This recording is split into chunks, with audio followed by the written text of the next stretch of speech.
بات ہے، سبحان اللہ. جب وہ تیسرے پر بھی کہتا لا ادری، مجھے پتہ نہیں ان کا کون ہے، تب جا کر کے کارروائی شروع ہوتی ہے. تو پتہ یہ چلا کہ اگر حضور صلی اللہ علیہ وسلم کو دین میں سے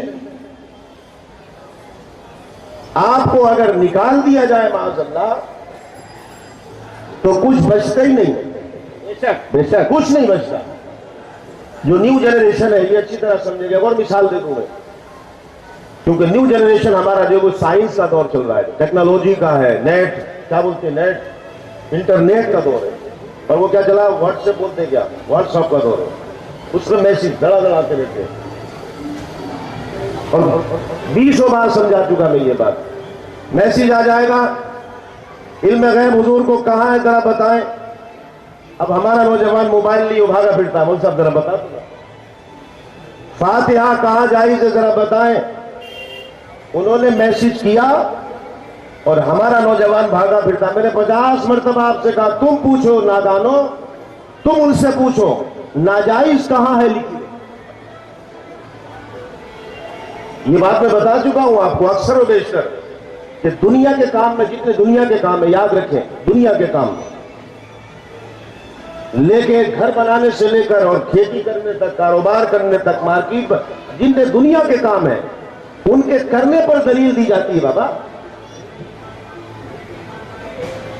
سامنے ہوٹل ہے، یہ سامان باہر رکھ دیں تو ہر آدمی پوچھے گا بھائی باہر کیوں رکھا، تو دلیل دیں کہ کیوں رکھا. یا تو کہیں گے بھائی اندر چوہے بہت ہو گئے ذرا صفائی کر رہے ہیں، یا کہیں گے پلاسٹر کمزور ہو گیا اس کا پلاسٹر کرا رہے ہیں، یا کہیں گے بھائی ہمارا اگریمنٹ پورا ہو گیا خالی کریں. دلیل دیں گے نا.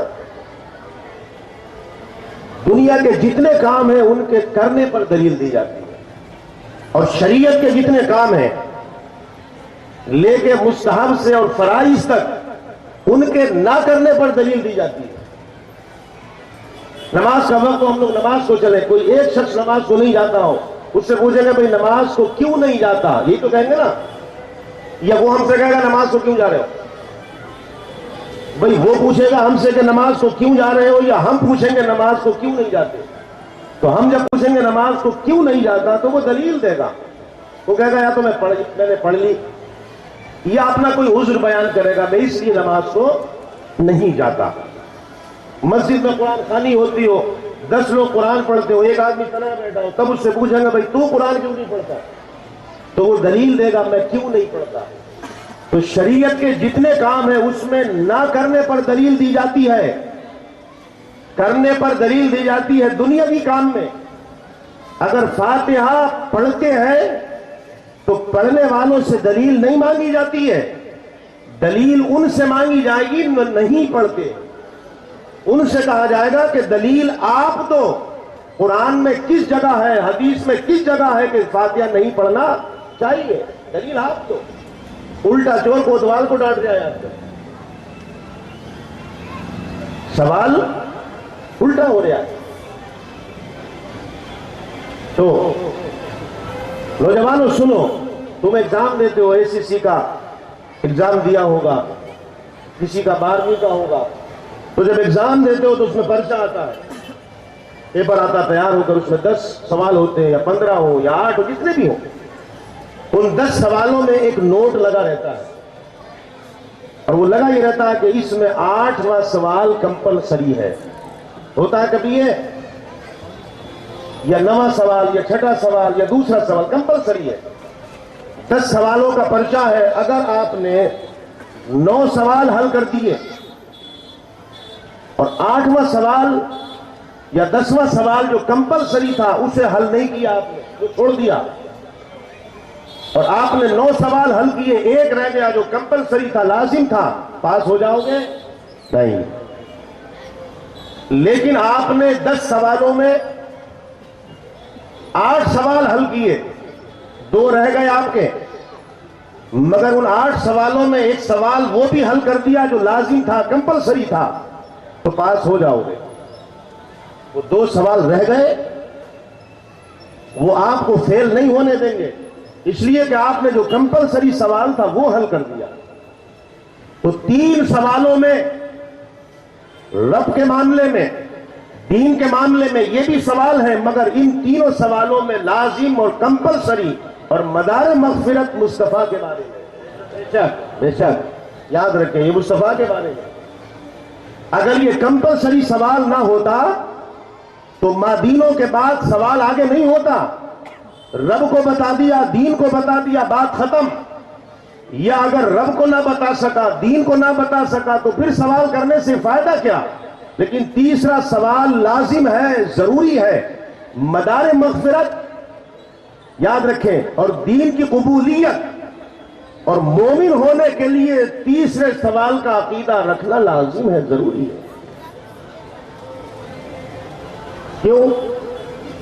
ابھی میں ایک اعلان کروں، یہ جو سوال ہوتے ہیں نا تین، یہ اپنا ایک وجدانی بات ہے۔ اس کی ایک مثال دیتا ہوں آپ کو، میں اعلان کروں بھائی جتنے ثناء اللہ کمپاؤنڈ کے ادھر ہٹ جائیں، جتنے 90 فٹ سے آئیں وہ ایک طرف ہو جائیں، علیحدہ علیحدہ کرنے کے لیے۔ فرشتے پوچھتے ہیں ذرا یہ آیا پوچھو اس سے ہے کون یہ؟ من ربوں کا، آتش پرست ہے، یہودی ہے، وہ آگ کو پوجنے والا ہے، سورج کو پوجنے والا ہے، یا رب کو ماننے والا ہے؟ وہ کہتے ہیں من رب کا، تیرا رب کون ہے؟ وہ کہتا ہے ربی اللہ۔ تو فرشتے کہتے ہیں رب کو تو یہودی نہیں مانتے ہیں، عیسائی بھی مانتے ہیں، رب کو تو بہت مانتے ہیں۔ وہ کہتے ہیں اچھا اب ایک کام کر، مادینوں کا تیرا دین کیا ہے؟ اگر یہودی ہوگا تو وہ کہے گا دینی الیہودیہ، عیسائی ہوگا تو کہے گا دینی المسیحیہ۔ جب اس نے یہ بھی نہیں کہا ہوگا دینی الاسلام کا، تو اس سے ہی تو ہے اصلی معاملہ۔ اگر تیرا دین اسلام ہے تو ان کو بتا دے کون ہے اور ان کے بارے میں کیا کہا کرتا تھا۔ ما کنت تقول، کیا کہتا ہے یہ نہیں ہے، کیا کہا کرتا تھا۔ سبحان اللہ۔ زکریا مسجد کے لاؤڈ اسپیکر سے کیا کہتا تھا مولانا؟ حدیث کیا کہتا تھا؟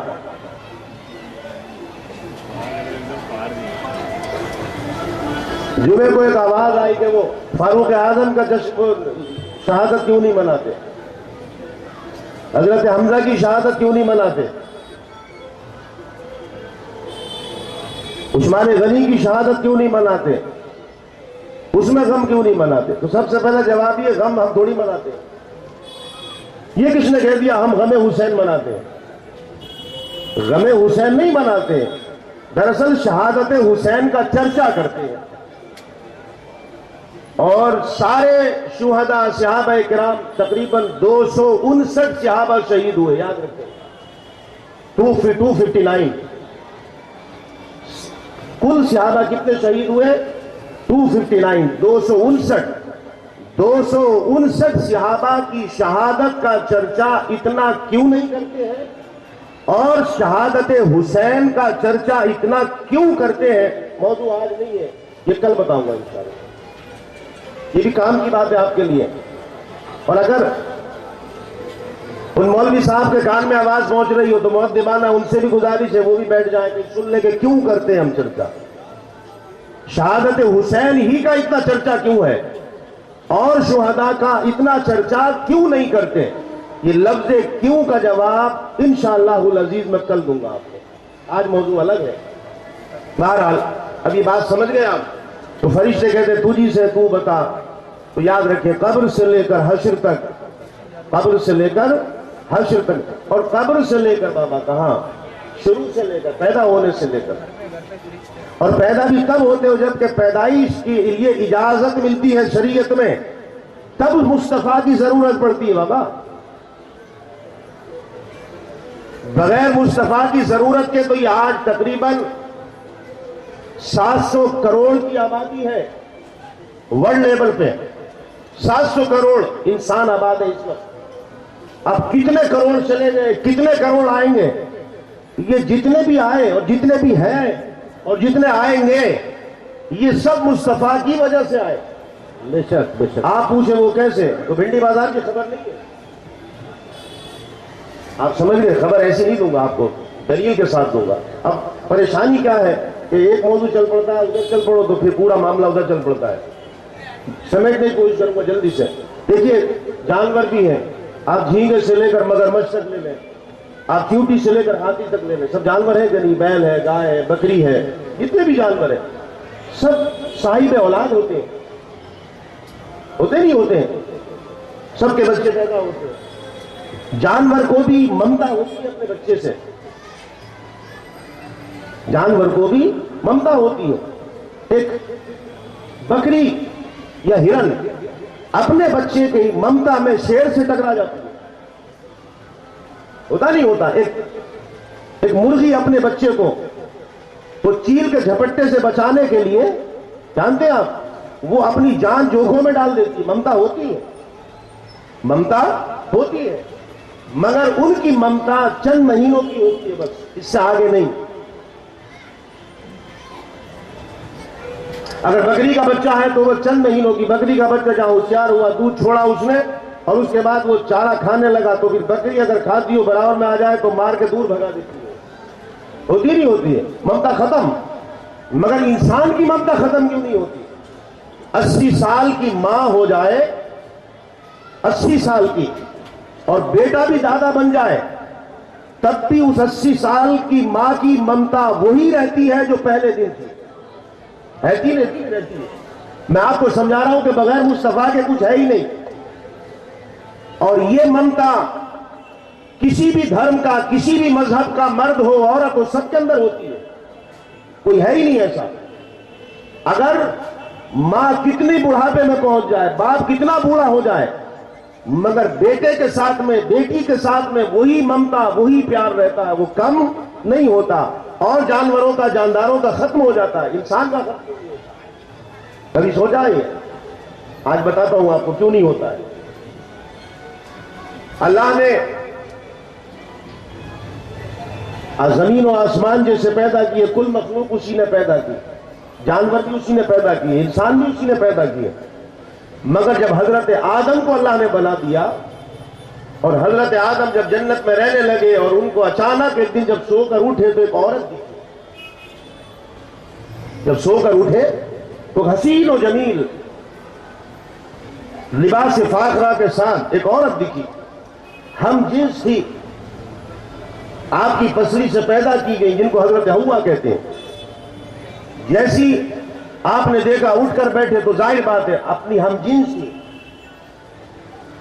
ہاتھ بڑھایا کہ ان کو چھو لیں، نیند آ گئی اللہ کی طرف سے، آدم نہیں ٹچ نہیں کر سکتے، ہاتھ مت لگانا۔ یہ بات اللہ نے کسی جانور سے نہیں کہی۔ اگر اللہ نے بکری کا جوڑا پیدا کیا تو ان کو چھوٹ دیتی، جاؤ، جتنے جانور پیدا کیے سب کو کہا جاؤ، اور ہم نے تمہارے اندر وہ چیزیں رکھ دی کہ تم اپنی نسل بڑھاؤ۔ مگر جب حضرت آدم کی بات آئی تو اللہ نے فرمایا نہیں آدم ابھی ہاتھ نہیں لگا سکتے۔ عرض کی مولا کیوں؟ فرمایا ابھی کچھ شرائط ہے، جبریل کو بھیجا، میکائیل اور اسرافیل کو بھیجا، جاؤ وہ جو شرط ہے اسے پوری کرو تب ہاتھ لگائیں گے آدم۔ حضرت جبریل آئے، کہا اے آدم، اے اللہ کے نبی، اللہ فرماتا پہلے نکاح ہوگا آپ کا تب ہاتھ لگائیں گے، آپ کا نکاح ہوگا تب ہاتھ لگائیں گے۔ تو کہا ٹھیک ہے نکاح پڑھا دے۔ اللہ نے جبریل سے کہا جبریل ابھی دوسری شرط ہے، نکاح بعد میں ہوگا، پہلے مہر طے ہوں گے، پہلے ان کو مہر دینا پڑیں گے تب نکاح ہوگا، ایسے نہیں۔ حوا کو ہاتھ تب لگائیں گے جب یہ مہر ادا کر دیں گے۔ جب کہا کہ مہر دے تو حضرت آدم نے کہا میرے پاس تو کچھ بھی نہیں ہے، کیا دوں؟ تو اللہ نے فرمایا کچھ نہیں کہا، کچھ نہیں کہا، مہر ہم بتاتے ہیں ادا تم کر دو، اور کل کتب حدیث میں ہے، اس کا انکار کوئی کر ہی نہیں سکتا۔ کہا مولا کیا مہر ہے؟ فرمایا 70 یا 70,000 یا 700، 3 روایتیں آتی ہیں، 70 بھی آتی ہیں، 700 بھی آتے ہیں، 70,000 بھی آتے ہیں۔ رب نے فرمایا 70 یا 70,000 یا 700 مرتبہ میرے مصطفیٰ پر درود پڑھ، یہ مہر ہے، یہ پڑھ کر ادا کرو تب مہر ادا ہوگا۔ ارے بابا یہ جو انسیت ہے، آج باپ بیٹے کے لیے مرا پھرتا ہے، ماں بیٹی کے اور بیٹے کے لیے مری پھرتی ہے، یہ مصطفیٰ کا صدقہ ہے، یہ مصطفیٰ کی ہی بدولت ہے۔ اگر مصطفیٰ کے نام پر درود پاک پڑھ کر اگر مہر ادا نہ کیے جاتے تو جیسے جانور پھرتے رہتے نا، بکری کے سامنے اس کے بچے کو ذبح کرو تب کچھ نہیں کہتی، بھینس کے سامنے اس کے بچے کو ذبح کر دو تب کچھ نہیں کہتی۔ اگر مصطفیٰ وہاں شامل نہ ہوتے، نام مصطفیٰ اگر شامل نہ ہوتا تو آج نہ بیٹے کی محبت ہوتی، نہ ماں کی محبت ہوتی، نہ بہن کی محبت ہوتی۔ تو شروع میں مصطفیٰ کی محبت، بغیر مصطفیٰ کے چارہ نہیں، اور آخر میں بھی بغیر مصطفیٰ کے چارہ نہیں۔ مصطفیٰ تو ہر مرحلے میں، ہر مرحلے میں۔ آئیے آج بات کرتے ہیں اہل بیت میں سے۔ کل جیسے ہم نے کہا تھا کہ حضرت عثمان غنی رضی اللہ تعالیٰ عنہ کو شہید کر دیا۔ شہید کرنے والے کلمہ پڑھ رہے تھے، نمازیں بھی پڑھ رہے تھے، مسجد نبوی میں اذان بھی دے رہے تھے، قرآن مچا دیا گیا، گھر لوٹ لیے گئے۔ یاد رکھیں، گھر لوٹے گئے۔ حضرت ابو ہریرہ بخاری میں ہے، حضرت ابو ہریرہ کے پاس ایک تھیلی تھی، تھیلی اس میں کھجوریں رکھتے تھے، اور وہ کھجوریں کیا تھی وہ بھی سن لیں۔ ایک مرتبہ حضور کی بارگاہ میں کچھ مہمان آئے، اور حضور نے اس وقت اتفاق سے حضرت ابو ہریرہ ہی حضور کے پاس تھے اور حضرت بلال، یہ دو لوگ تھے بس۔ حضور نے حضرت بلال سے فرمایا بلال دیکھو گھر میں کچھ ہے کھانے کے لیے، مہمان آئے۔ حضرت بلال نے آن کر کہا یا رسول اللہ گھر میں تو کچھ بھی نہیں ہے اس وقت۔ حضور نے حضرت ابو ہریرہ سے فرمایا تمہارے گھر کچھ ہے؟ حضرت ابو ہریرہ گئے، گھر میں کچھ تھا نہیں، ایک تھیلی تھی جس میں کھجوریں رکھتے تھے، وہ لے آئے۔ وہ کہا یا رسول اللہ اور تو کچھ نہیں ہے، کھجور ہے، کھجوروں کی تھیلی ہے۔ شاہ عبد الحق محدث دہلوی نے 21 کھجوریں لکھا، شاہ ولی اللہ محدث دہلوی نے 31 لکھا، اعلیٰ حضرت فاضل بریلوی رضی اللہ تعالیٰ عنہ نے 52 کھجوریں لکھا، 21 یا 52 جتنی بھی تھی، اور محدثین نے لکھا۔ یہ مشہور واقعہ ہے۔ حضور نے اس میں اپنا دست مبارک ڈالا، اس میں سے 21 یا 31 یا 52 کھجوریں نکال کے حضور نے مہمانوں کو کھلا دی، اور باقی جو تھوڑی سی کھجوریں بچی وہ حضور نے حضرت ابو ہریرہ کو دے دی۔ کہا لے ابو ہریرہ اس تھیلی کو کبھی پلٹنا مت، کبھی جھاڑنا مت، اس میں سے کھجوریں لے کر کھا لیا کرنا۔ حضرت ابو ہریرہ کہتے ہیں حضرت ابو ہریرہ کا وصال ہوا ہے 60 ہجری میں، تو حضرت ابو ہریرہ کہتے ہیں خدا کی قسم میری وہ تھیلی بھی لوٹ لی گئی جب حضرت عثمان غنی کو شہید کیا، اور وہ تھیلی میرے پاس رہی۔ میں نے جب مصطفیٰ نے مجھے وہ تھیلی دی تو میں نے اس میں سے ٹنوں کھجوریں، کلو 2 کلو نہیں، فرمایا میں نے جنہیں کتنے قیرات ٹنوں کو کہتے ہیں، فرمایا ٹنوں کھجوریں میں نے لوگوں کو کھلا دی مگر کھجوریں ختم نہیں ہوتی تھی اس میں۔ فرمایا وہ کھجوریں بھی، وہ تھیلی بھی میری لوٹ لی گئی۔ یہ کوہرام مچا دیا گیا۔ اس حالت میں پھر تمام مسلمانوں نے حضرت علی رضی اللہ تعالیٰ عنہ کو اپنا خلیفۃ المسلمین بنا لیا 35 ہجری میں۔ حضرت علی رضی اللہ تعالیٰ عنہ کون ہے؟ حضور سے کیا رشتہ ہے؟ حضرت علی رضی اللہ تعالیٰ عنہ کو بزبان رسالت کیا مرتبہ ملا ہوا ہے؟ اگر ہم اسی پر گفتگو کریں تو 2-3 راتیں کم پڑ جائے گی، یاد رکھیں۔ حضور صلی اللہ علیہ وسلم کے چچا ابو طالب کے صاحبزادے ہیں، چچازاد بھائی ہیں۔ بچپن سے حضور نے اپنے پاس میں رکھا، اور 2 ہجری جب آئی مدینہ منورہ میں تو حضور نے اپنی بیٹی حضرت فاطمہ الزہرا رضی اللہ تعالیٰ عنہا کا نکاح حضرت علی سے کر دیا۔ تھوڑی روشنی اس پر ڈال لیں ہم۔ بیٹی رسول ہے حضرت فاطمہ الزہرا رضی اللہ تعالیٰ عنہا۔ حضور کی 4 بیٹیاں ہیں، حضرت زینب، حضرت رقیہ، حضرت ام کلثوم اور حضرت فاطمہ الزہرا رضی اللہ تعالیٰ عنہا۔ 2 صاحبزادیاں یک کے بعد دیگرے حضرت عثمان غنی کے نکاح میں ہیں، اور ایک آپ کی بڑی صاحبزادی حضرت زینب، وہ ابو العاص نام تھا، اور یہ بھی ہے ہمارے اکابرین کا کہ بعد میں وہ صاحب ایمان ہو گئے اور ایک جنگ میں شہید ہو گئے، ان کا نکاح اس سے ان کے ساتھ میں تھا۔ اور 4تھی بیٹی حضور کی حضرت فاطمہ ہے، ان کا نکاح حضرت علی سے ہوا۔ ہمیں تھوڑا بہت اسوہ حسنہ، ہماری مائیں بہنیں بیٹیاں بھی آ رہی ہیں، آپ بھی سنو۔ نکاح اسلام کے اندر ایک بڑا پاکیزہ عمل ہے، اس لیے حضور صلی اللہ علیہ وسلم نے فرمایا النکاح من سنتی فمن رغب عن سنتی فلیس منی۔ جس نے نکاح کی استطاعت ہو، جس میں طاقت ہو اور وہ نکاح نہیں کرتا تو حضور نے فرمایا پھر وہ ہم میں سے نہیں ہے وہ۔ لیکن بدقسمتی سے ہو یہ گیا کہ اسلام کے اندر سب سے سستا عمل نکاح ہے، سب سے سستا، اور آج اگر دیکھا جائے تو سب سے مہنگا نکاح ہو گیا، سب سے مہنگا نکاح ہو گیا۔ حضور صلی اللہ علیہ وسلم نے نکاح حضرت فاطمہ کا کیا۔ حضور نے ایک دن فرمایا فاطمہ بیٹی ہم نے تمہارے لیے ایسا شوہر تلاش کیا ہے جو اللہ اس کے رسول سے بڑی محبت کرتا ہے، اور فرمایا اللہ اس کے رسول سے محبت وہی نہیں کرتا بلکہ اللہ اس کے رسول بھی بڑی محبت کرتے ہیں اس سے۔ حضرت فاطمہ الزہرا رضی اللہ تعالیٰ عنہ کا حضرت علی رضی اللہ تعالیٰ عنہ سے فرمایا کیسا ہوا نکاح؟ کیا تھا نکاح؟ مسجد نبوی میں اعلان ہوا کہ آج نکاح ہے حضرت علی اور حضرت فاطمہ کا۔ کون فاطمہ؟ شہنشاہ کون و مکاں کی بیٹی ہے۔ کون فاطمہ؟ وہ فاطمہ ہے کہ جنت کا دروازہ جب کھلے گا تو ساری حوریں استقبال میں آئیں گی۔ سبحان اللہ۔ وہ حضرت فاطمہ کہ جو قدم رکھے تو جبریل کہے میرے آقا میرا دل تو چاہتا جہاں فاطمہ قدم رکھتی ہیں اس خاک کا بوسہ لے لوں۔ سبحان اللہ سبحان اللہ۔ وہ حضرت فاطمہ ہے۔ آج بالخصوص ہمارے معاشرے کے اندر مسلمانوں میں، ویسے پورے ملک میں مگر بالخصوص مسلمانوں میں آج اس بات کی ضرورت ہے کہ لفظ نکاح پر توجہ دیں اور آقا علیہ الصلوۃ والسلام کے اسوہ حسنہ پر ذرا سی ہم نظر ڈالیں اور تھوڑا عمل کرنے کی کوشش کریں۔ آج ہمارے گھروں میں سکون نہیں ہے، ہمارے گھروں میں سکون نہیں ہے۔ آج ایک دروازہ چھوڑ کر دوسرے دروازے پر جب آپ جائیں تو یا تو وہاں کی بہو غمزدہ نظر آئے گی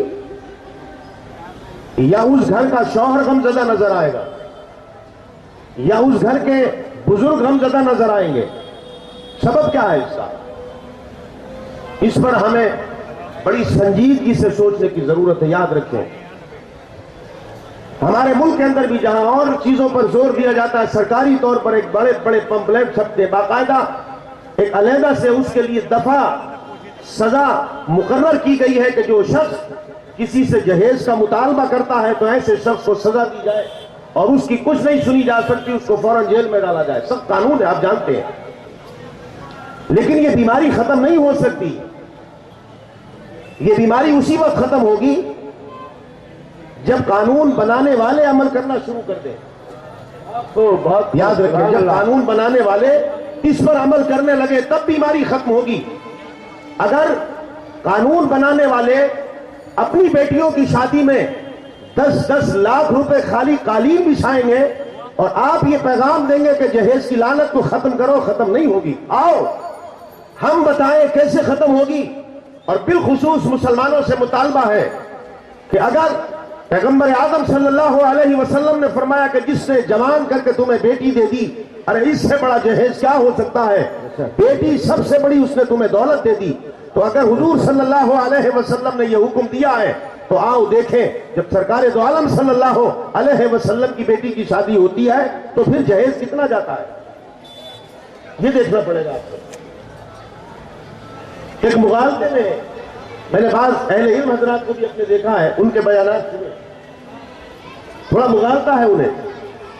وہ حضرت فاطمہ الزہرا رضی اللہ تعالیٰ عنہ کا جہیز گناتے، جہیز میں چکی تھی ایک چارپائی تھی، نہیں، یہ مغالطہ ہے، اس کو درست کریں۔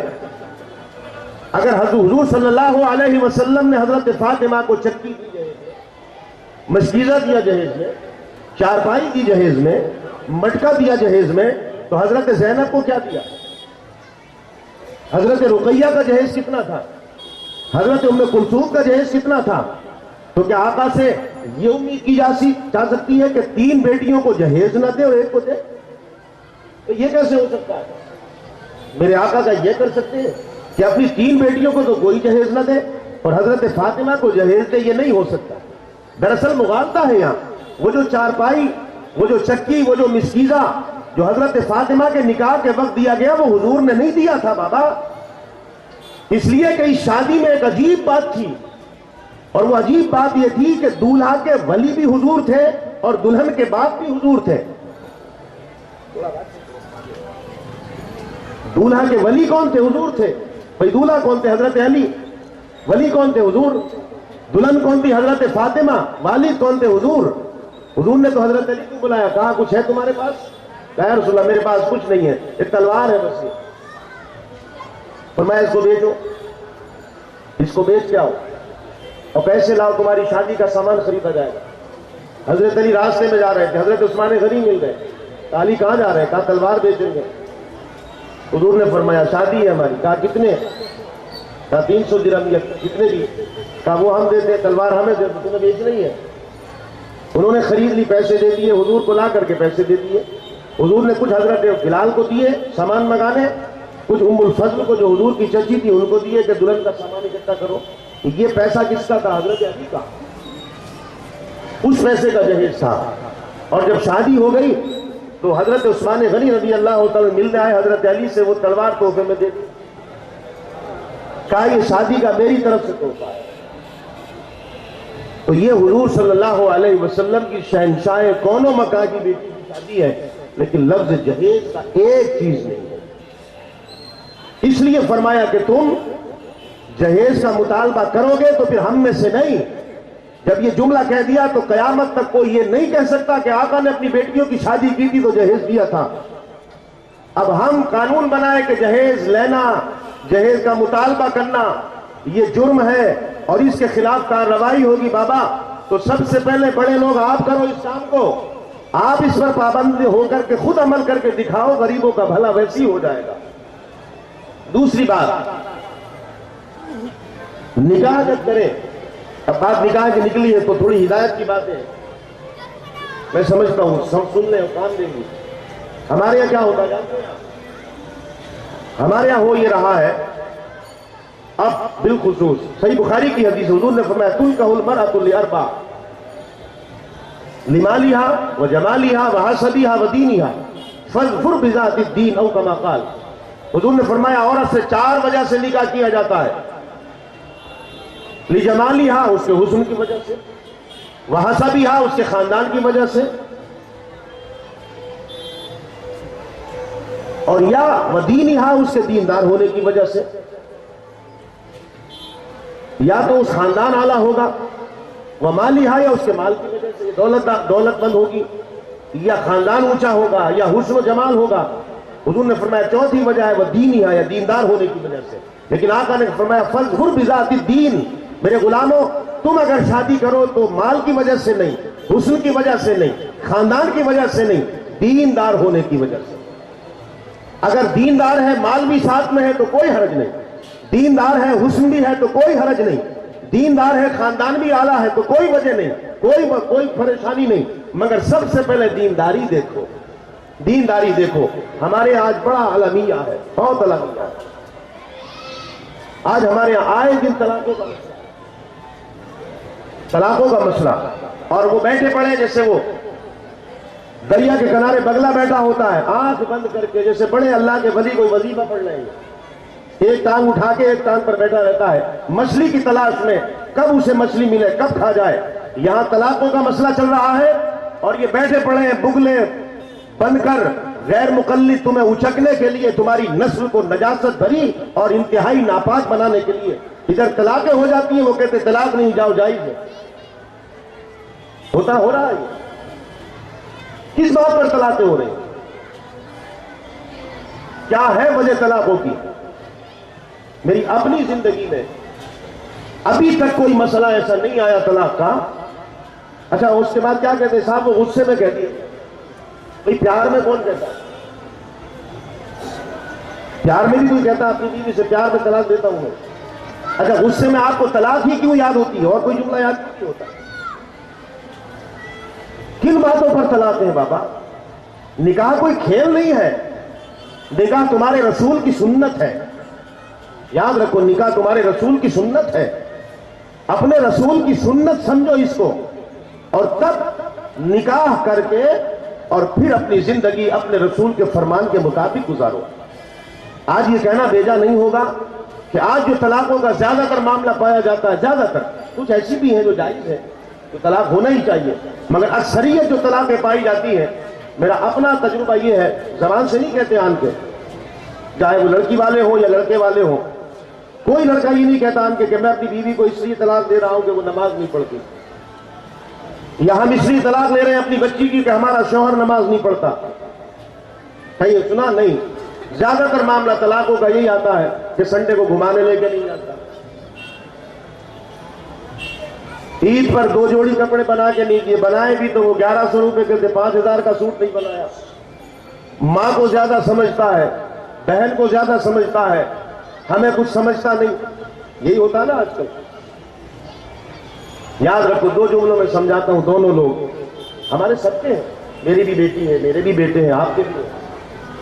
ہم لوگ ایک بات پر عمل کر لیں، جب ہماری بیٹی جائے کسی کے گھر تو ہم اپنی بیٹی کو ایک ہی بات کہہ دیں، ایک ہی بات، اس سے یہ کہہ دیں کہ سن، اب تو جا رہی ہے اپنے شوہر کے گھر، وہاں پر تیرے سسر ہیں، ساس ہیں، اگر ہو تو تیری ننند ہے، تیرے دیور ہیں، فیملی کے جو بھی لوگ ہیں، یہاں تجھے پتا ہونا چاہیے کہ تو کبھی 10 بجے سو کر اٹھی تو ماں نے بھی اور باپ کے میں نے بھی نہ جانے تجھے کیا کیا کہا، تجھے سست بھی کہا، تجھے نہ جانے کن کن باتوں پہ ڈانٹا بھی، سب کچھ کہا۔ اگر کپڑے پڑے رہے تیرے دھلنے سے تو ہم نے یہ بھی کہا کہ تو کپڑے کیوں نہیں دھوتی، اس پر برا بھلا کہا۔ اگر کھانا ماں بناتی ہوئی تو کھانے کے لیے باپ کہے کہ میں نے تجھے کتنی بار ڈانٹا کہ ماں کا ساتھ کیوں نہیں دیتی۔ دیکھ، جیسے تو نے ہماری ڈانٹ کو اور ہمارے جھڑکنے کو اور ہمارے تنبیہ کرنے کو مسکرا کر کے برداشت کیا، اپنی سسرال میں جب جا رہی ہے اگر ساس بھی کوئی بات کہہ دے تو مسکرا کر برداشت کرنا، اگر تیرا سسر بھی کچھ کہہ دے تو مسکرا کر برداشت کرنا، تیری ننند بھی کچھ کہہ دے تو جیسے بہن کی برداشت کی اس کی برداشت کرنا۔ یہ تو بیٹی کو نصیحت کریں، یہ تو بیٹی کو نصیحت کریں، اور بیٹے والے بھی کچھ کہیں، بیٹے والے بھی یہ نہ سمجھے ہم لے آئے تو بس ہم ہی ہیں سب کچھ، وہ یہ نہ سمجھے کہ بس ہم ہی ہیں سب کچھ، بہت یہ مار دیا ہم نے شادی کر لی، تو وہ بھی یہ نہ سمجھے، وہ یہ سمجھے کہ جب ہماری بیٹی کوئی کام کرتی تھی غلط، کپڑے نہیں دھوئے، برتن توڑ دیے، سالن میں نمک زیادہ کر دیا، مرچی زیادہ کر دی، تو ہم نے اپنی بیٹی کا رونا پڑوس میں نہیں رویا جا کر کے، اپنی پڑوسن سے جا کے بیٹی کی بدنامی نہیں کری ہم نے، تو جب یہ آئی ہے تو یہ بھی ہماری بیٹی ہی ہے۔ اب اگر کبھی اس سے کوئی غلطی ہو جائے، کھانا صحیح نہ بنا پائے، کپڑے نہیں دھوئے، برتن توڑ دیے، تو پھر اس کا بھی رونا جا کر کے پڑوسیوں کے یہاں پر پوری کتاب نہ پڑھیں۔ یہ دونوں لوگ اگر عمل کر لیں تو بہت ساری برائیاں، بہت ساری پریشانیاں، اور طلاق جس کو کہتے ہیں یہ کسی حد تک یہ میں سمجھتا ہوں معاشرے سے اندر ختم ہو جائے گی۔ مگر آج بڑی المیہ ہے، یہ ہمیں سنجیدگی سے سوچنا چاہیے، بیٹے والے بھی سوچیں، بیٹیاں والے بھی سوچیں۔ بیٹی کا رشتہ کرنے کے لیے نکلے تو استخارہ ٹھیک ہے کرا لیں، استخارے ہوتے نا ہمارے یہاں، ٹھیک ہے کرا لیں استخارہ، اچھی بات ہے، منع نہیں ہے، استخارہ بھی سنت نبوی ہے، مگر سب سے پہلے اپنی آنکھوں کا استخارہ کرنے لگا۔ اگر آپ یہ دیکھنے نکلے ہیں کہ اس کے پاس کم سے کم 2000 اسکوائر فٹ کا فلیٹ ہونا چاہیے، اس کے پاس مرسیڈیز گاڑی ہو، اس کے پاس کم سے کم کروڑوں روپے مہینے کی آمد کے ذریعے ہونا چاہیے، اگر یہ آپ دیکھنے نکلے تو یہ بھی دیکھیں کہ اگر اذان ہوتی تو نماز بھی پڑھتا ہے۔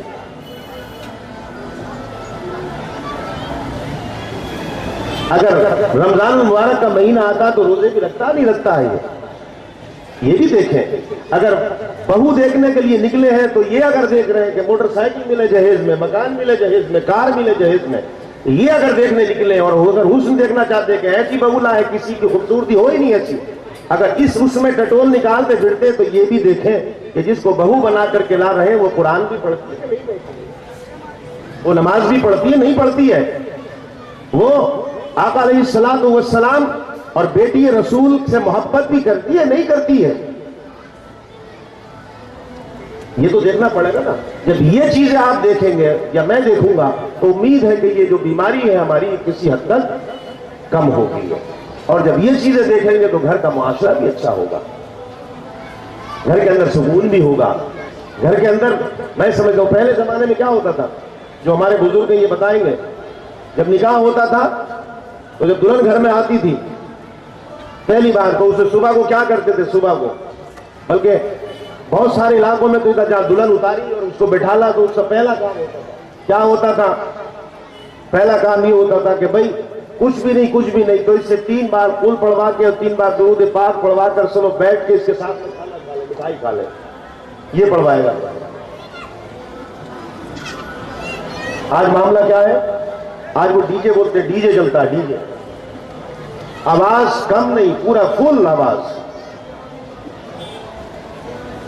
میں نے بارہا کہا ہے کہ جب ہماری بچیوں کا معاملہ اب یہ ہوگا تو پھر کیا امید رکھیں گے ہم؟ بھائی ہم کیا امید رکھیں گے؟ کل کی اگر بات ہم لیتے ہیں تو کل کی بات کیا تھی؟ کل کی بات یہی تھی, نہ گھروں میں مکسر تھا, نہ فریج تھا, نہ کولر تھا, کچھ نہ تھا. ہاتھ کے پنکھا بنا لیا کرتی تھی عورتیں. گھر میں 10 لوگ ہوتے تھے اور گاؤں میں تو جانور بھی پالے جاتے تھے, بھینسیں بھی پالی جاتی تھی, بیل بھی پالے جاتے تھے.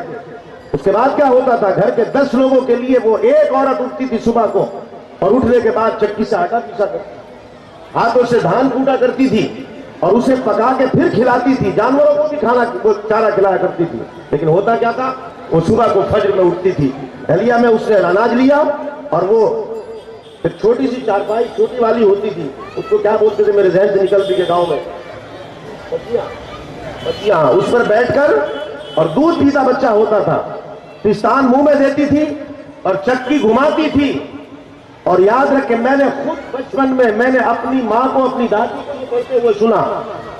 وہ چکی کرتی تھی اور اس کے بعد پھر سورہ الحمد پڑھ کر اور درود پڑھ کر اور اس کے بعد میں سنتا تھا, اللہ گواہ میں سنتا تھا, یا نبی سلام علیکہ. ارے سحر کے وقت مصطفیٰ پر سلام پڑا ہوا دودھ پیتا تھا بچہ, قرآن پڑھا ہوا دودھ پیتا تھا, درود پڑھا ہوا دودھ پیتا تھا. پوری طاقت ایڑی چوٹی کا زور لگا کر کے مر جاتی تھی مگر اسے کوئی بدعقیدہ نہیں بنا سکتی. بے شک بے شک بے شک. پوری بے حیائی بنانے والی تنظیمیں سر پٹک پٹک کر مر گئیں مگر ہماری بیٹی ہماری بہن کے سر سے دوپٹہ نہیں ہٹا سکتی. ہماری بہن ہماری بیٹی 2 بچوں کی ماں بن جاتی تھی, 2 بچوں کی ماں, اور جب سسرال سے اپنے میکے میں آتی تھی تو دوسرا اپنے بھائی اپنے باپ کے سامنے ہنستے ہوئے تھا نہیں تھا. ہمارا نوجوان باپ بن جاتا تھا مگر ماں اور باپ کے سامنے اپنی بیوی سے پانی مانگتے ہوئے شرماتا تھا. یہ کس کی برکت تھی؟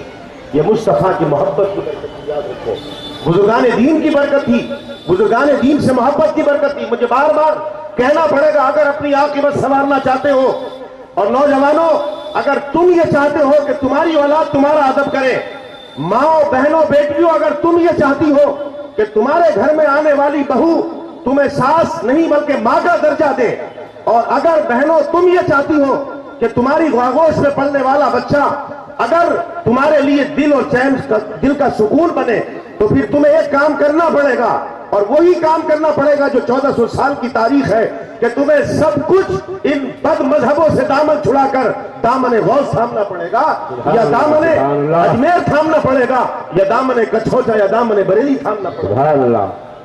تب سکون ملے گا, ورنہ نہیں ملے گا,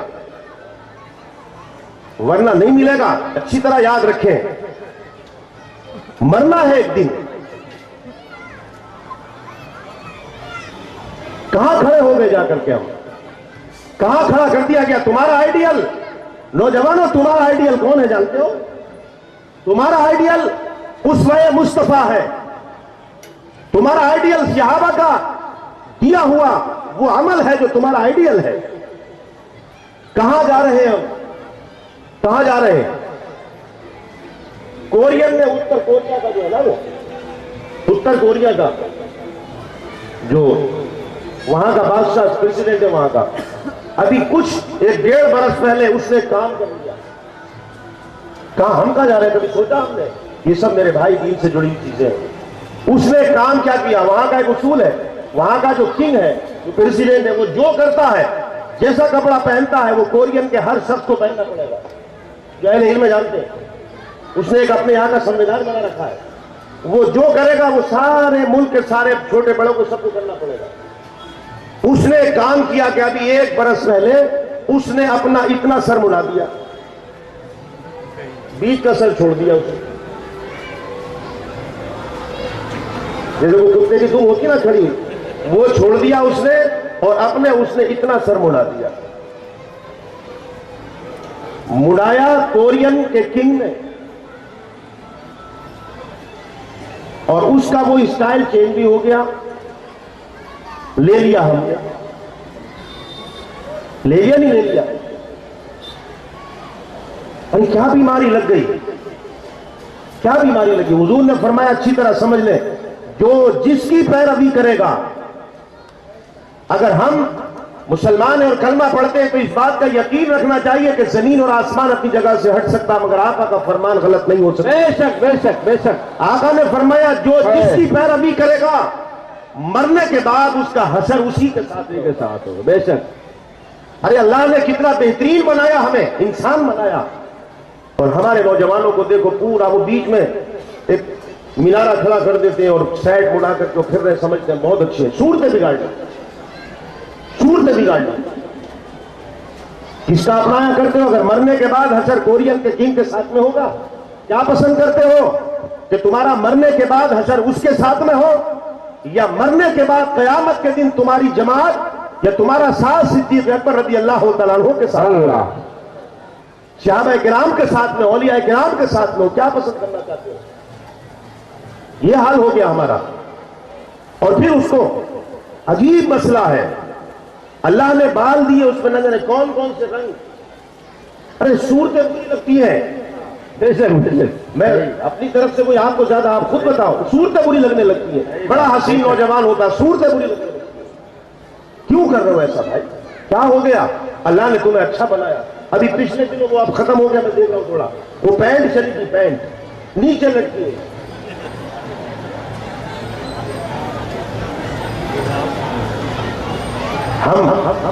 ہمیں کسی کے آئیڈیل کی ضرورت نہیں ہے، یاد رکھیں.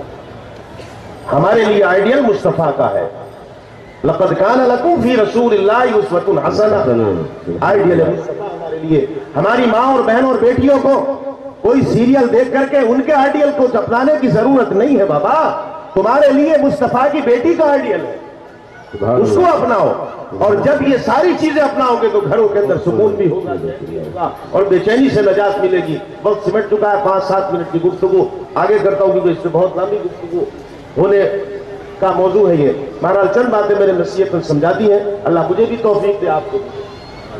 حضرت علی رضی اللہ تعالیٰ عنہ نے خلافت سنبھالی، اور سنبھالنے کے بعد حضرت علی رضی اللہ تعالیٰ عنہ نے پھر دارالخلافہ مدینے سے کوفہ لے آئے.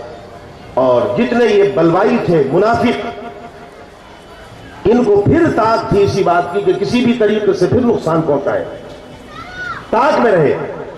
حضرت امیر معاویہ رضی اللہ تعالیٰ ملک کے شام میں تھے، حضرت علی رضی اللہ تعالیٰ خلیفۃ المسلمین ہیں. اور یہاں تک کہ انہی منافقوں نے دین کا سہارا لے کر، قرآن کا سہارا لے کر امت مسلمہ میں پھر ایک ایسا رجحان پیدا کر دیا. اور یہاں تک کہ پھر ایک وقت آیا 37 ہجری آئی، اور 37 ہجری جب آئی ہے تو اس میں اس امت مسلمہ کو بدقسمتی سے اس دور سے گزرنا پڑا کہ جس کے جراثیم اور جس کے اثرات اور جو مشن اس وقت ان منافقوں نے ڈالا تھا وہ آج بھی ہمارے سامنے موجود ہے. وہاں پر 4 پارٹیاں بنا دی گئی. ایک شیعان علی بنے. شیعان علی کون ہے؟ شیعان علی ایک طبقہ شیعان علی میں وہ ہے، اور آج بھی یہ سن لیں، اس پر میں نے نہیں بتایا، آج بتا دیتا ہوں آپ کو. شیعان علی میں جو شیعہ ہیں ان میں ایک طبقہ وہ ہے جو حضرت علی کو خدا کہتے ہیں. آج اللہ ان کا نعرہ علی اللہ، سب سے بدبخت ہوتا ہے. ایک طبقہ وہ ہے جو حضرت علی کو معاذ اللہ یہ کہتا ہے کہ جبریل کو معاذ اللہ کنفیوز ہو گئے، دھوکہ ہو گیا. وہی حضرت علی پر آنا تھی، نبوت حضرت علی کو ملنا تھی، لیکن مل مصطفیٰ کو گئی. وہ بھی انہیں ایک فرقہ ہے.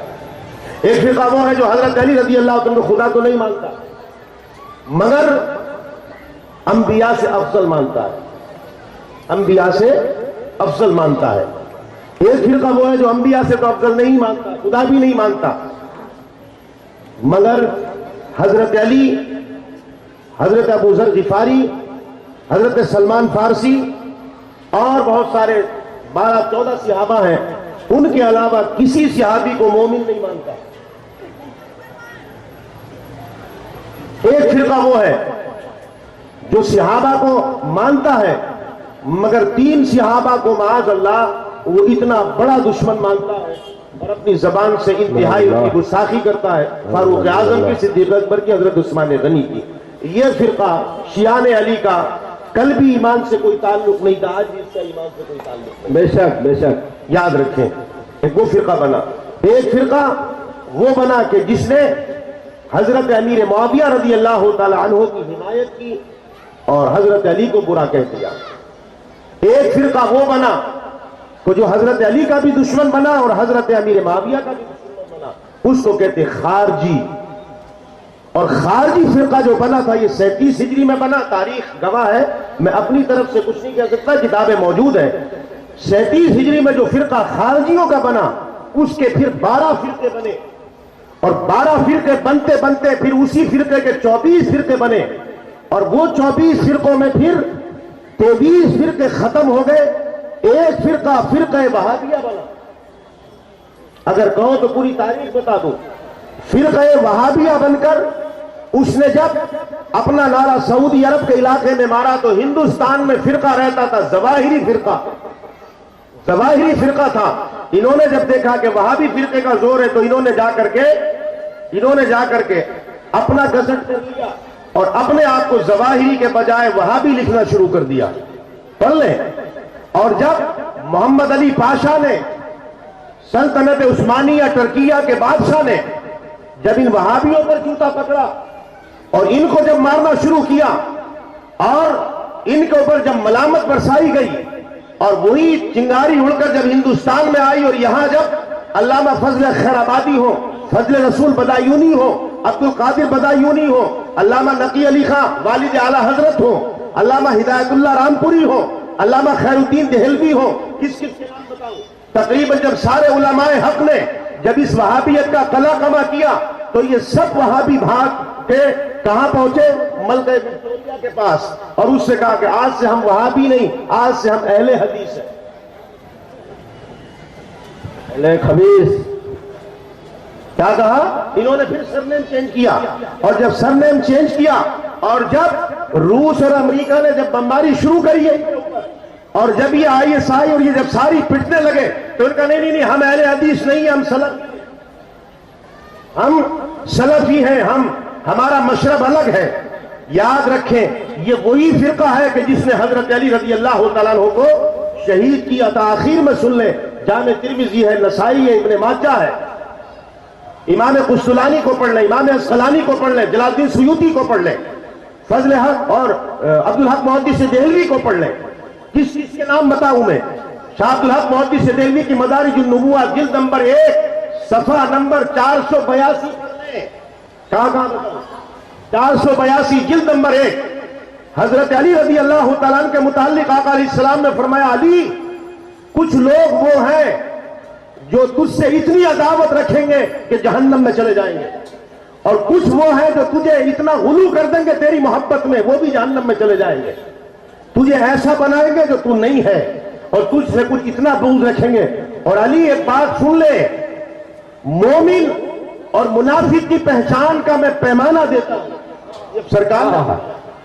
یہ سرکار نے فرمایا اور اس حدیث کو میں بیان بھی کر چکا ہوں، پھر بھی غور سے سن لیں. حضور نے فرمایا، علی مومن کون ہے، منافق کون ہے، کتابیں مت پڑھو اس کی، اس کے گھر میں جا کر کے بھی پتہ نہیں چلے گا، بس ایک ہی پہچان ہے. فرمایا علی مومن وہ ہے جب تیرا نام آئے گا کھلکھلا اٹھے گا. اللہ سبحان اللہ. اور منافق وہ ہے جب تیرا نام آئے گا تو پیشانی پر بل پڑ جائے گا.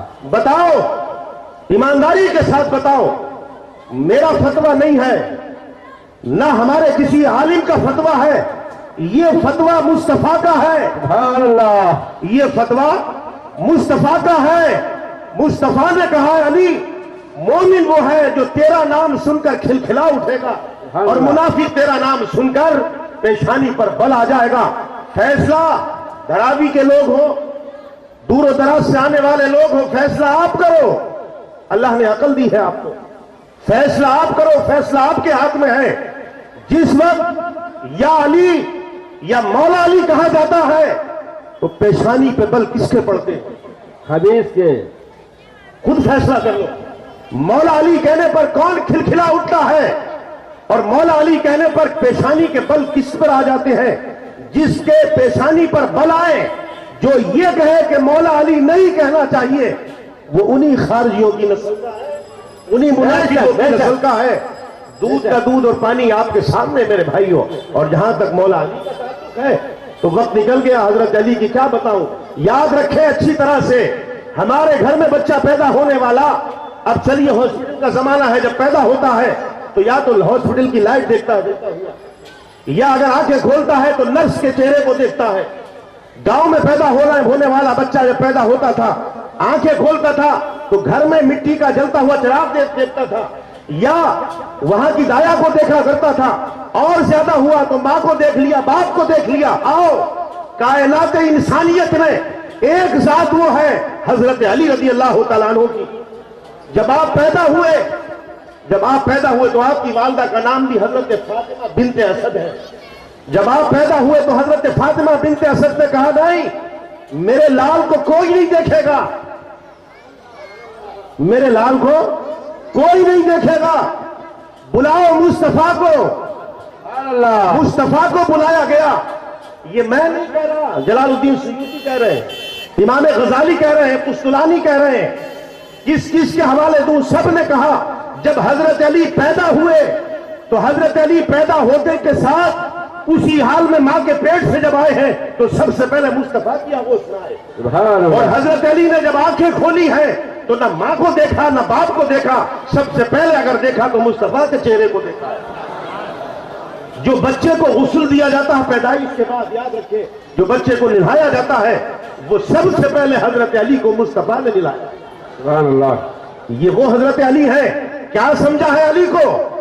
ارے کیا سمجھے, سازش ہے ہمارے خلاف.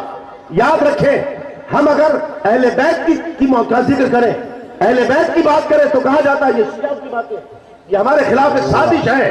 جلال الدین سیوطی نہ شیعہ تھے, امام غزالی شیعہ نہیں تھے. یہ سارے محدثین تقریباً 146 روایات کے ساتھ مجھ جیسے 146 روایات کے ساتھ 150 محدثین کی کتب کے اندر یہ حدیث میں نے پڑھی ہے. حد تواتر تک یہ حدیث پہنچی ہے کہ حضور نے غدیر خم پر جب خطبہ دیا, 1.25 لاکھ کا مجمع ہے صحابہ کا حج کرنے کے بعد, 18 ذی الحجہ کو ایک مجمع تھا, منبر لگایا, اور اس کے بعد حضور نے حمد و ثنا بیان کی. اس کے بعد فرمایا الستم تعلمون انی, کیا ہے صحابہ یہ نہیں جانتے تم کہ میں تمہاری جانوں کے زیادہ قریب ہوں؟ بے شک سبحان اللہ. سارے صحابہ نے کہا بھلا یا رسول اللہ آپ ہماری جانوں سے زیادہ قریب ہیں. بے شک. اس کے بعد حضور نے اشارہ کیا, حضرت علی کھڑے تھے, حضرت علی کو اشارہ کیا, بلایا. حضرت علی آئے, ادھر کھڑے ہوئے آن کر حضور نے اشارہ کیا, ادھر بلایا, اور بلانے کے بعد اپنا دست مبارک بڑھایا, حضرت علی کا ہاتھ پکڑا اور دونوں ہاتھوں کو اٹھا کر فرمایا من کنت مولا فعلی مولا, جس کا مصطفیٰ مولا ہے اس کا میرا علی بھی مولا ہے. تکبیر,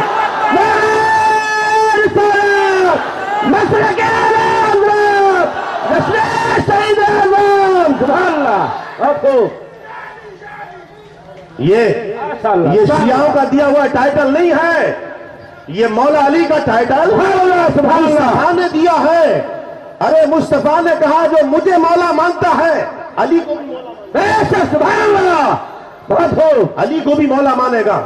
اور پھر آگے کیا بتاؤں آپ کو, پھر پڑھنے محدثین کو. فاروق اعظم دور کھڑے تھے, وہاں سے چل کر آئے حضرت علی کے قریب پہنچے اور اس کے بعد گلے سے لگایا اور کہا علی مبارک ہو، تم تمام مسلمانوں کے مولا ہو، اور میں بھی اعلان کرتا ہوں تم عمر کے بھی مولا ہو۔ سبحان اللہ سبحان اللہ۔ حضرت صدیق اکبر نے مبارکباد دی، عثمان غنی نے مبارکباد دی، اور اس کے بعد میرے آقا نے دونوں ہاتھوں کو بلند کیا۔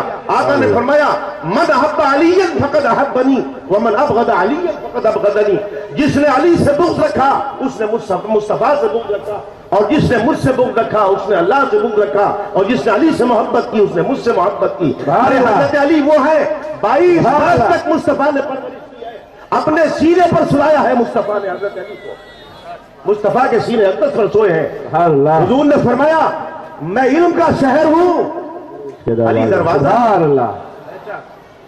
علی دروازہ ہے، ہم دروازے سے جانے والے لوگ ہیں، دیوار پھاند کر جانے والے نہیں ہیں، دیوار کو کود کر چور جاتا ہے۔ بے شک ہمیں اگر معرفت مصطفیٰ چاہیے تو علی کا دامن پکڑیں گے تب ملے گی، بے شک بے شک، بغیر حضرت علی کے کچھ بھی نہیں ملے گا، یاد رکھنا۔ وہ حضرت علی، آخری بات اور سن لیں، جب حضور صلی اللہ علیہ وسلم نے قیامت کا ذکر کیا تو حضرت علی سے فرمایا علی کیا میں تجھے نہ بتا کہ قیامت میں سب سے پہلے اللہ کو سجدہ کون کرے گا؟ اللہ کو سجدہ کون کرے گا؟ حضرت علی نے کہا، حضرت یاسر، حضرت عمار بیان کرتے ہیں اس روایت حدیث کو، حضرت علی نے کہا اللہ و رسول عالم، اللہ کا رسول جانتے ہیں۔ حضور نے فرمایا نفسی نفسی کا عالم ہوگا، نفسی نفسی کا عالم ہوگا، کوئی کسی کا پرسان حال نہیں ہوگا، آدم بھی دامن بچا لیں گے اور عیسیٰ تک سارے نبی اپنا دامن بچائیں گے، سب کہیں گے ہمارے بس کی بات نہیں، آج ہمیں اپنی پڑی ہے، میرے پاس لوگ آ جائیں گے۔ اس حدیث کو سن لیں اور حضرت علی کی شان کو سمجھ لیں۔ حضور نے فرمایا سب میرے پاس آئیں گے، میں کہوں آنا رہا، ہاں آؤ میرے پاس آؤ۔ حضور نے فرمایا پھر میں 70,000 فرشتوں کے ساتھ، بخاری مسلم ترمذی ابن ماجہ کوئی کتاب حدیث کی ایسی نہیں جس میں یہ حدیث نہ ملے۔ حضور نے فرمایا میں 70,000 فرشتوں کے ساتھ میں نکلوں گا اور اللہ کے حمد کا جھنڈا میرے ہاتھ میں ہوگا، سبحان اللہ۔ فرمایا اس جھنڈے کی پہلی سطر پر لکھا ہوگا بسم اللہ الرحمن الرحیم، دوسری سطر پر لکھا ہوگا لا الہ الا اللہ محمد رسول اللہ، تیسری سطر پر لکھا ہوگا الحمدللہ رب العالمین، اور فرمایا اس جھنڈے کی مسافت لمبائی اتنی ہوگی وہ 1600 برس چلے گا تب پورا کرے گا۔ فرمایا اس جھنڈے کو اللہ سایہ نصیب کرے گا، سارے آدم سے لے کر عیسیٰ تک سارے نبی اس جھنڈے کے نیچے ہوں گے، مصطفیٰ کا جھنڈا سب سے اعلیٰ ہوگا۔ اور آقا نے فرمایا میں اللہ کے عرش کے نیچے، اللہ کے عرش کے نیچے خطبہ دینے کے لیے چلوں گا، سبحان اللہ۔ فرمایا علی تو میرے ساتھ میں ہوگا، سبحان اللہ، تیرے دانی طرف حسن ہوگا، بائیں طرف حسین ہوگا، سبحان اللہ، اور اللہ تجھے اس دن ایسا لباس پہنائے گا کہ اس دن ایسا لباس کسی کا نہیں ہوگا، سبحان اللہ۔ فرمایا عرش کے سامنے دوسری سائڈ میں حضرت ابراہیم کھڑے ہوں گے، اور فرمایا کہ جب میں چلوں گا خطبہ دینے کے لیے، فرمایا علی اللہ کی عزت کی قسم وہ جھنڈا تیرے ہاتھ میں، سبحان اللہ، وہ جھنڈا تیرے ہاتھ میں دوں گا۔ ارے لواء الحزم مصطفیٰ حضرت علی کے ہاتھ میں دے تو پھر یہ ہمارا یقین ہے، خدا کی قسم مصطفیٰ جھنڈا اگر دیں گے علی کے ہاتھ میں تو جنت کے سارے فلور کی، سارے کمروں کی چابیاں بھی حضرت علی کے ہاتھ میں ہوں گی، سبحان اللہ سبحان اللہ۔ وہ ذہن سے کھرچ کر پھینکیں، وہ اگر یہ کہتے ہیں کہ بغیر مولا علی کے جنت ملے گی، خدا کی قسم جنت تو جنت، اس کی خوشبو بھی نہیں ملے گی۔ ویسا خون ایسے نہیں بہایا ہے میدان کربلا میں، جو حضرت علی کے صاحبزادوں کا جو خون بہا ہے وہ ایسے نہیں بہا ہے۔ ارے پیدا ہوئے تو رب سے شریعت، سبحان اللہ، جب ہو گئے جوان تو امامت خرید لی، اور میدان کربلا میں شہادت خرید لی۔ یہ ہے حضرت علی رضی اللہ تعالیٰ کی شان۔ وقت ختم ہو چکا ہے، کل انشاءاللہ اس سے آگے گفتگو ہم کریں گے۔ آمین وآخر دعوانا ان الحمدللہ رب العالمین۔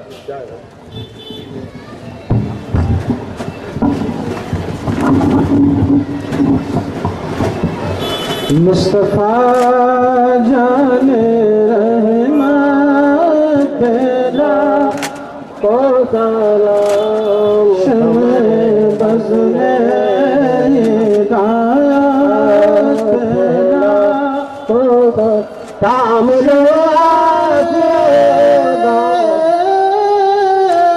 رم تاجدار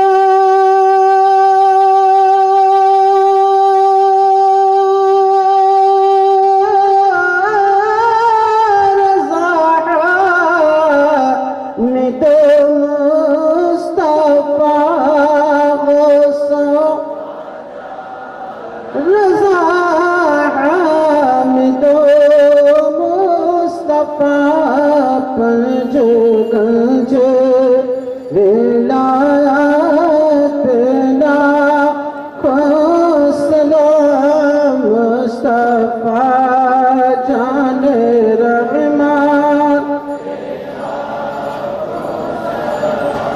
کاٹ کر رکھ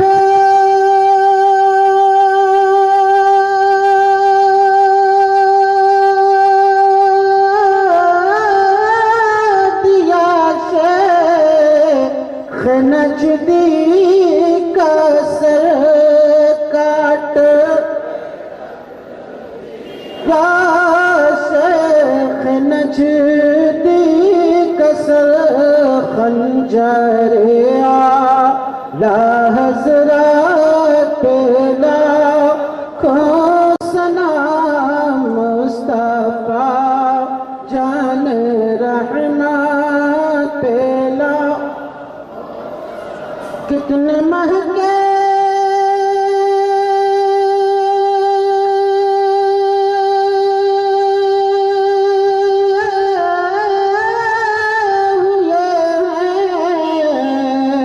مدینے کے پھول کتنے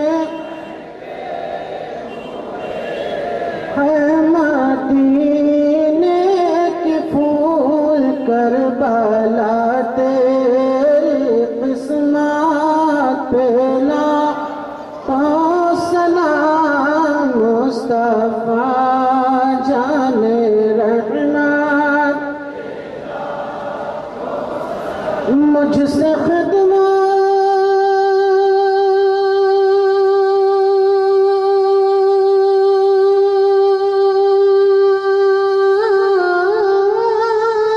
کہ قدسی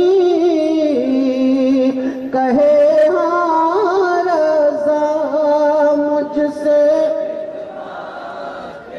قدسی کہے ہاں رضا مصطفیٰ جان رحمت پہلا کو سلام شمع بز میں یہ لایا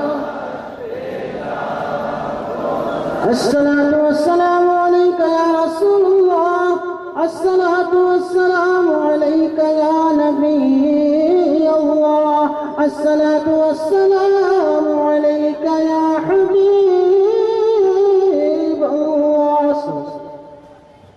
اللهم صل على نبينا ومولانا محمد وعلى آل سيدنا ومولانا محمد وبارك وسلم صلاة وسلاما عليك يا سيدي يا رسول الله صلى الله تعالى عليك وسلم یا رب العالمین یا ارحم الراحمین تیرے حبیب کے چاہنے والوں کا اور اس تھوڑے سے وقت میں بالخصوص داماد رسول میرے مولا تیرے شیر یعنی حضرت علی رضی اللہ تعالیٰ عنہ کا بھی ذکر کیا، قرآن کی بھی تلاوت کی، نعتیں بھی پڑھی، درود السلام بھی پڑھا، نظر و نیاز کا اہتمام بھی کیا گیا۔ میرے مولا آج کے اس ذکر و اذکار کا، تلاوت کا، درود و سلام کا، نظر و نیاز کا ثواب آقا علیہ السلام سے لے کر ازواج مطہرات، صحابی صحابیات، انبیاء کرام، مرسلین اعظام، شہداء اعظام، تابعین، تبع تابعین، ائمہ مجتہدین اور تمام سلاسل کے بزرگان دین کے ساتھ ساتھ بالخصوص اخص الخاص حضرت علی رضی اللہ تعالیٰ عنہ اور حضرت فاطمہ الزہرا رضی اللہ تعالیٰ عنہ کی بارگاہ میں پیش قبول فرما۔ یا رب العالمین ان کے فیوض اور برکات سے ہم سب کو مستفیض فرما، ہم سب کی حاضری کو قبول فرما مولا، ہم سب کی دعاؤں کو قبول فرما۔ میرے مولا مسلسل کئی روز ہو چکے یہ تیرے بندے دن بھر کے تھکے ہارے میرے مولا، لیکن تیرے اور تیرے رسول کی اور تیرے رسول کے اہل بیت کی محبت میں، صحابہ کی محبت میں میرے مولا یہ سب جمع ہوتے مولا، تجھے تیرے حبیب کا واسطہ میرے مولا، تجھے تیرے حبیب کے صحابہ کا واسطہ میرے مولا، شہدائے احد ہوں، شہدائے بدر ہوں، ان تمام شہداء اور بالخصوص شہدائے کربلا کا واسطہ میرے مولا سب کی جائز تمناؤں کو پورا فرما دے۔ یا رب العالمین جتنے لوگ حاضر ہیں، ہماری مائیں بہنیں بیٹیاں بھی حاضر ہیں، نوجوان ہو بزرگ ہو میرے مولا، سب کو تو اپنے حبیب کے صدقے میں چین اور سکون کی زندگی عطا فرما۔ میرے مولا جس کی جو پریشانی ہے اپنے حبیب کے صدقے میں اور بالخصوص حضرت علی، حضرت فاطمہ الزہرا رضی اللہ تعالیٰ عنہ کے صدقے اور طفیل میں میرے مولا سب کی پریشانی کو دور فرما۔ کوئی اگر قرضے میں گھرا ہوا ہے تو قرضے سے چھٹکارا دے، کسی کا کاروبار اگر نہیں چل رہا ہے تو کاروبار میں ترقی دے، میرے مولا گھروں کے اندر اور کاروبار میں خیر و برکت عطا فرما۔ جو بیمار ہیں میرے مولا ان کو شفا کاملہ اور عاجلہ عطا فرما۔ بالخصوص صوفی استخار صاحب اور جناب منور علی سیٹھ صاحب کی طبیعت علیل چل رہی ہے، میرے مولا ان کو شفا کاملہ اور عاجلہ عطا فرما۔ یا رب العالمین، جو حضرات تعاون کر رہے ہیں، نیاز میں تعاون کرتے ہیں، ان کے تعاون کو قبول فرما۔ ہمارے مسجد کے ذمہ داران جو یہ ابتدائی انعقاد کرتے ہیں، ان کو بھی ان کی محنت کو اور ان کے جذبے کو قبول فرما، اور جتنے میرے مولا حاضرین ہیں ان کا جس کا جو تعاون ہے سب کے تعاون کو قبول فرما لے، سب کی جائز تمناؤں کو پورا فرما، سب کے گھروں کے اندر خوشحالی عطا فرما۔ یا رب العالمین، جو بے اولاد ہیں اسے اولاد عطا فرما، جو صاحب اولاد ہیں ان کو اولاد کی طرف سے چین اور سکون عطا فرما۔ میرے مولا ہمارے نوجوانوں کو اپنے حبیب کے صدقے میں میرے مولا یہ مغربی تہذیب سے تو حفاظت فرما، صحیح معنی میں میرے مولا ہمیں اسوہ رسول اپنانے کی توفیق عطا فرما۔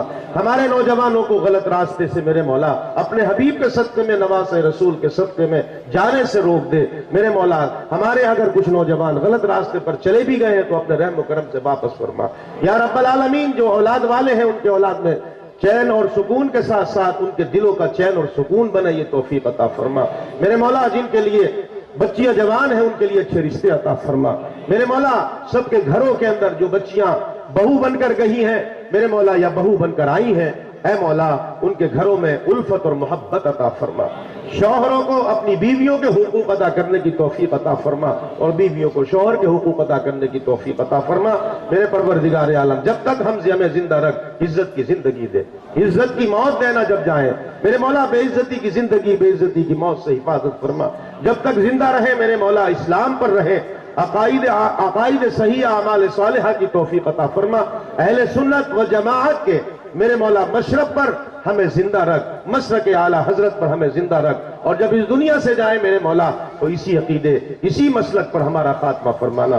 ہماری نسلوں کی حفاظت فرما، ہماری نسلوں کے عقائد کی حفاظت فرما، بد مذہبیت سے، بد عقیدگی سے میرے مولا ہماری اور ہماری نسلوں کی حفاظت فرما۔ ہمارے اس محلے کے اندر امن و امان قائم فرما، ہمارے اس پورے شہر کے اندر بلکہ پورے ملک، پورے دیش کے اندر امن و امان قائم فرما، ہمارے دیش کو ترقی عطا فرما۔ ہمارے دیش کے اندر میرے مولا فسادات سے اور ان لوگوں سے جو فسادات پھیلانا چاہتے ہیں ان کو عقل سلیم عطا فرما، اور ہمارے دیش کے اندر بھائی چارہ عطا فرما۔ ہمارے دیش دن دگنی رات چوگنی ترقی کرے میرے مولا، یہ توفیق عطا فرما۔ ان اللہ و ملائکتہ یصلون علی النبی یا ایھا الذین آمنوا صلوا علیہ وسلموا تسلیما۔ صلاۃ و سلام علیک یا رسول۔ سبحان ربک رب العزۃ عما یصفون وسلام علی المرسلین والحمد للہ۔